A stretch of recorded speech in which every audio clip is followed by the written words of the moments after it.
saat ini yang lagi ya menggemparkan sosial media, ya menggemparkan negara kita ini Republik Indonesia, di mana ya ada seorang wanita yang bernama Helma Bahmit itu mengaku ya sebagai istri simpanan Habib Bahar bin Smith itu ditelantarkan, teman-teman. Ya bahkan kalau kita mengikuti masalah ini dari awal ya, itu kalau kita melihat kronologi kemudian pengakuan daripada si wanita ini, itu kita ini geleng-geleng kepala, teman-teman. Ya kok bisa-bisanya ada seorang yang ngaku sebagai habaib itu memiliki perbuatan yang seperti ini. Ya saya nggak habis pikir, teman-teman. Dan kalau masih ada lagi nih ya para mukibinnya nih ya yang masih membela terkait masalah saat ini nih ya, kita fokus ke masalah ini. Wah, keterlaluan sih. Ya sangat-sangat keterlaluan, entah apa lagi di pikirannya gitu ya. Ya.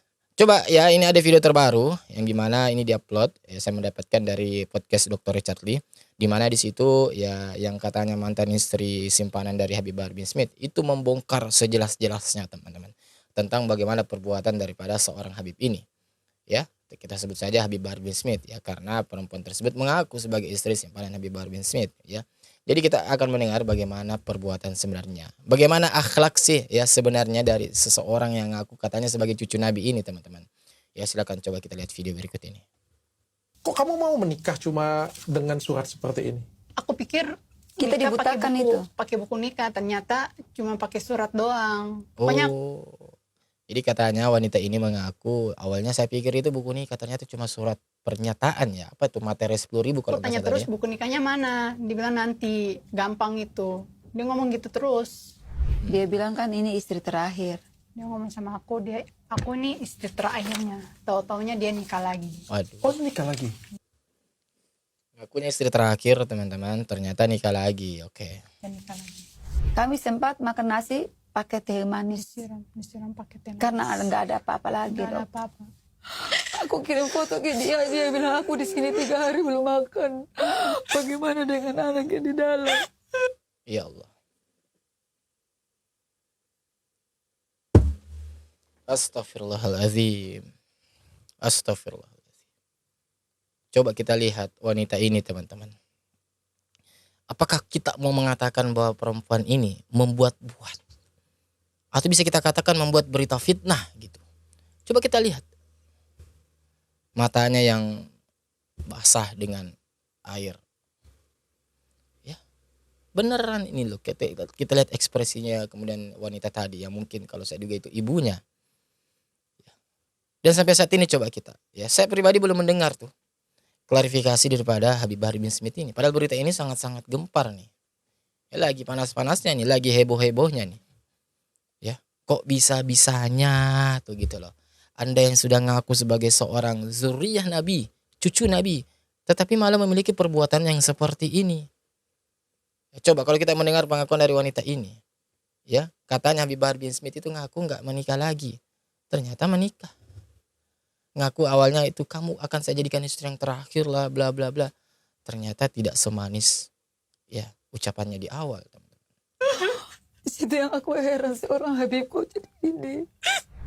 Karena saya dilantarin sama anak saya.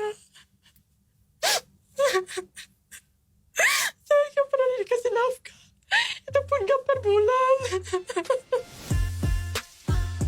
Wahai saudaraku, ya. Video ini sejatinya bukan mengajak Anda atau mempengaruhi Anda untuk membenci seluruh habaib, tidak, teman-teman. Tetapi video ini yaitu merupakan bentuk edukasi. Ya kita boleh saja kagum, mencintai atau mengikuti seorang habaib. Tetapi hendaknya kita yang diberikan akal oleh Allah Subhanahu wa taala, hendaknya kita pergunakan hal itu, kita selektif gitu. Karena di luar sana saya yakin masih ada seorang habib yang memang benar-benar itu habaib, menjaga perbuatannya, menjaga lisannya dan lain sebagainya. Coba kalau seperti ini ya, saya bertanya kepada Anda, kalau perbuatan seperti ini andaikan memang terbukti nanti di pengadilan benar, kalau perbuatan seperti ini apakah itu kita patut benarkan? Ya. Yang notabene dilakukan oleh seorang ya katanya ngaku cucu Nabi. Apa kita mau bela, teman-teman? Ya apa kita mau dukung? Apa tetap kita mau bela? Ya. Kecintaan kita itu hendaknya dibangun di atas ketaatan Allah Subhanahu wa taala, bukan dibangun di atas golongan tertentu ataupun di atas kelompok tertentu dan tokoh tertentu. Kalau seperti itu namanya taklid buta. Bukan cinta di atas keimanan. Ya.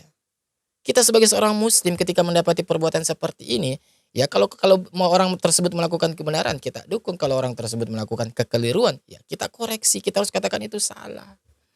Dan yang anehnya dan lucunya sampai saat detik ini, saya yakin pasti banyak tuh daripada oknum-oknum ya pecintanya atau mukibinnya taruhlah yang tetap saja membelanya. Coba dari segi mana kita mau bela perbuatan yang seperti ini? Andai kata ini benar, terbukti ya. Andai kata, coba dari mana, teman-teman? Ya. Dan sekarang coba kita lihat ya bagaimana video daripada ya Kang Deddy Mulyadi. Sebenarnya jauh-jauh hari sebenarnya Kang Deddy Mulyadi itu sudah gedek ya terhadap oknum-oknum yang aku dirinya sebagai habaib.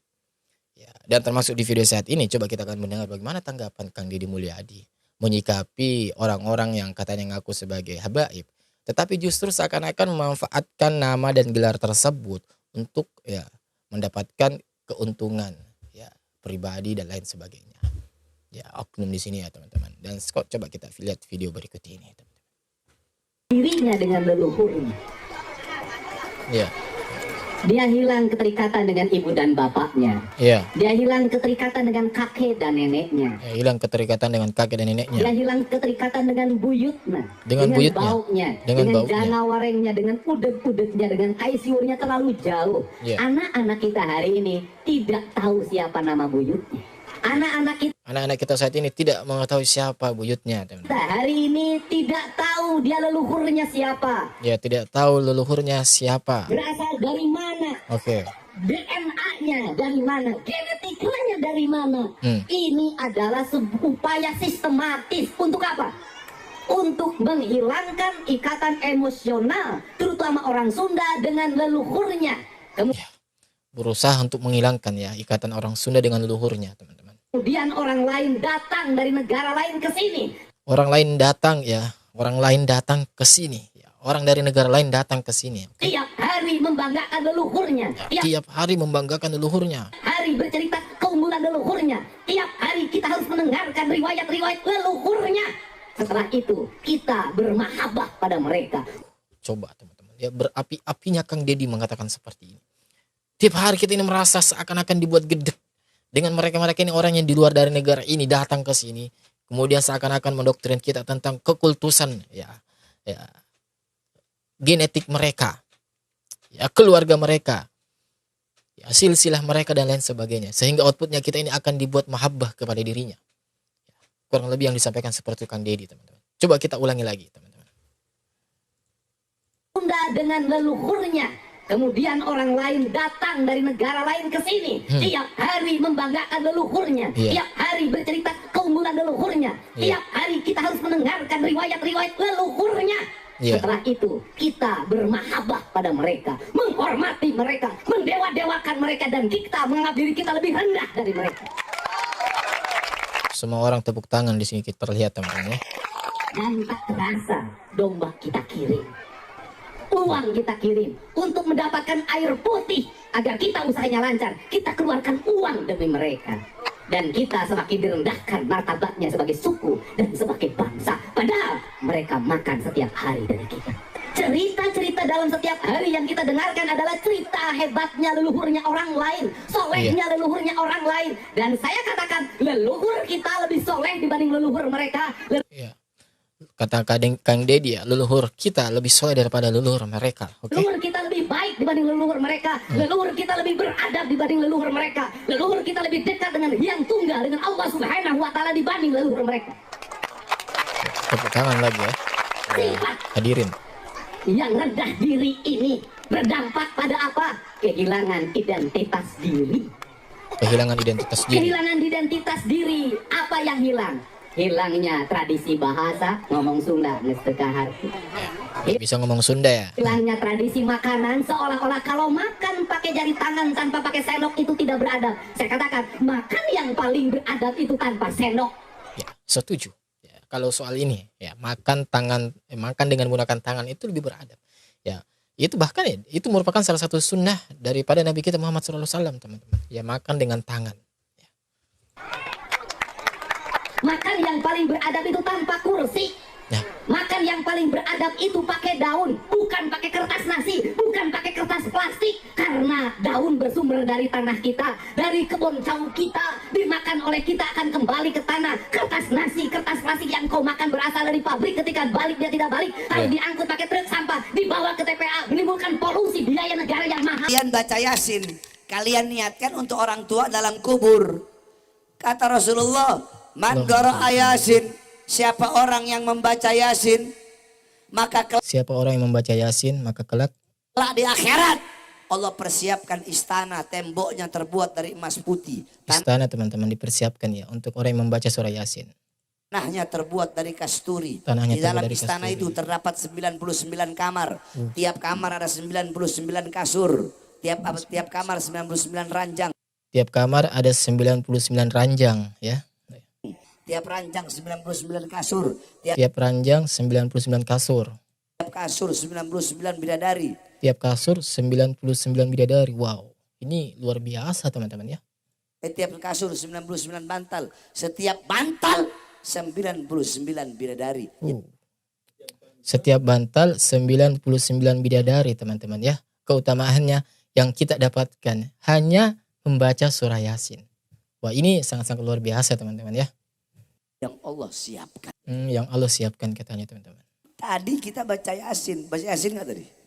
Nah teman-teman, seperti inilah ya gaya Habib Bahar bin Smith ketika berceramah. Dan kalau kita lihat ya, seakan-akan dengan mudahnya beliau ini membawakan hadis-hadis palsu. Ya bahkan hadis tersebut itu tidak pernah disampaikan oleh Rasulullah SAW dan para sahabat beliau. Ya lalu sebenarnya hadis ini dari mana? Ya dari karangan siapa? Nah maka dari itu teman-teman ya, kita ini harus berhati-hati ketika mendengar ceramah-ceramah yang seperti ini. Ya entah itu dari oknum Habib-Habib ataupun dari oknum-oknum kiai, ustaz atau siapapun. Hendaknya kita ini melakukan pengecekan terlebih dahulu. Ya dalam menerima suatu anjuran amalan tertentu. Ya hadisnya benar enggak nih ya. Kalau ada riwayatnya ya coba dicek. Apakah sahih, doif atau justru maudhu. Ya atau bahkan justru mungkar. Sebab kalau kita lihat yang seperti ini ya, ini bukan ilmu yang kita dapat teman-teman. Malah kita ini tidak akan mendapat ilmu apa-apa. Ya jadi Rasulullah SAW itu sudah memperingatkan kita teman-teman. Bahwa barang siapa yang berdusta atas namaku, maka hendaklah ia ya mempersiapkan tempat duduknya di dalam neraka. Ya. Coba ya, mari kita simak ulang kembali teman-teman videonya. Kalian baca Yasin, kalian niatkan untuk orang tua dalam kubur. Kalian baca Yasin dan kalian niatkan untuk orang tua dalam kubur. Rasulullah, Berarti ini konteksnya membacakan ya Al-Quran. Ya kita niatkan untuk orang yang sudah meninggal teman-teman ya. qara'a Yasin, siapa orang yang membaca Yasin, maka kelak di akhirat Allah persiapkan istana, temboknya terbuat dari emas putih, tanahnya terbuat dari kasturi. Di dalam istana itu terdapat 99 kamar. Tiap kamar ada 99 kasur. Tiap kamar 99 ranjang. Tiap ranjang 99 kasur. Tiap ranjang 99 kasur ya. 99 bidadari. Tiap kasur 99 bantal. Setiap bantal 99 bidadari. Masya Allah.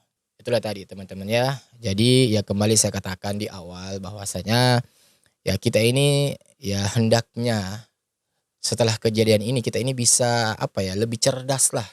Ya bisa berpikir ya mana yang sebaiknya kita ikuti, mana yang sebaiknya tidak untuk kita ikuti.